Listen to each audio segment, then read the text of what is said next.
daudziņas sacensībās, kuras noritēja vakar. Šī Izraēlas pārstāve vingrojumā ar vālītēm ieguva 18 punktus.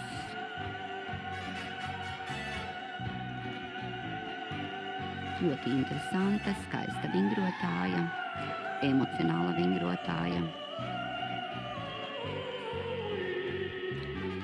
Skaisti tika izgriezts arī rotācijas elements.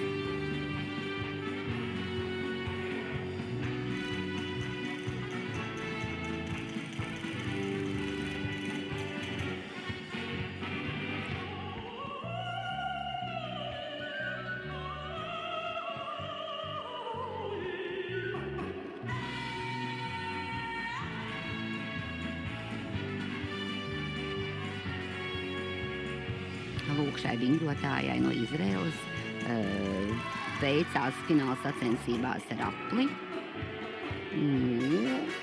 Cerēsim, ka arī citos fināla sacensību veidos šī vingrotāja varēs izcīnīt kādu kodalgoto vietu ar savu interesanto sniegumu